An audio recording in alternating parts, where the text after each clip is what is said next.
గత ఎపిసోడ్లో వ్యాపారి గణపత్ సాయిబాబా ఊదిని అందుకున్నాడు.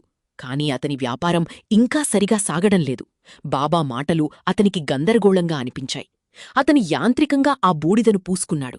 కాని చింతలు మాత్రం నీడల్లా అతన్ని అంటిపెట్టుకునే ఉన్నాయి.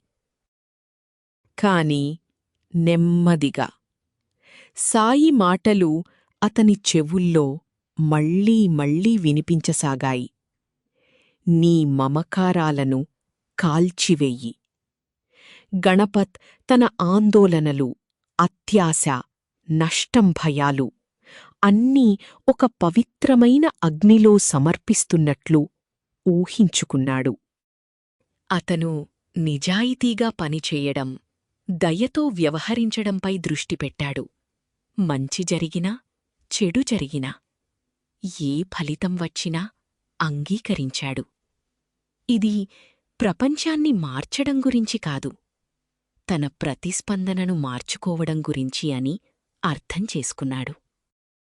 అప్పుడు ఒక నిశ్శబ్ద సాయంత్రం ధుని అగ్ని నుండి పొగ పైకి లేస్తుండగా గణపత్ దాన్ని అనుభవించాడు. అది సంపద నుండి వచ్చిన శాంతి కాదు, మమకారం నుండి విముక్తి పొందిన లోతైన శాంతి. ఊది అతని లెడ్జర్ను మార్చలేదు, అది అతని హృదయాన్ని మార్చింది. కాలక్రమేణా అతని వ్యాపారం స్థిరపడింది, వృద్ధి చెందింది కూడే. కాని ఇది అతని అంతర్గత మార్పుకు కేవలం ఒక ప్రతిబింబం మాత్రమే. గణపత్ అసలైన సంపదను కనుగొన్నాడు, అంతర్గత శాంతి మరియు స్థిరమైన విశ్వాసం. శతాబ్దాల తర్వాత అదే అంతర్గత మార్పు యొక్క దైవిక సూత్రాన్ని భగవాన్ శ్రీ సత్యసాయిబాబా శక్తివంతంగా పునరుద్ఘాటించారు. ఆయన కూడా అద్భుతాలు చేశారు, కాని హృదయ మార్పును నొక్కి చెప్పారు. సత్యసాయిబాబా తరచుగా విభూతిని పంచేవారు. అది కేవలం స్వస్థత కోసం కాదు, శరీరం, అహంకారం అశాశ్వతమని, ఆత్మ శాశ్వతమని గుర్తుచెయ్యడానికి.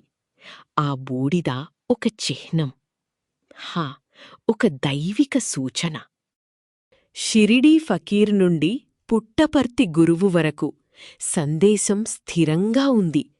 ఊది, విభూతి, అద్భుతాలు అన్నీ ఒక లోతైన సత్యాన్ని చేరే సాధనాలు. అదేమిటంటే మన లోతైన మమకారాలను కాల్చివేయడం, కరుణ, వినయం, స్థిరమైన విశ్వాసాన్ని పెంపొందించడం.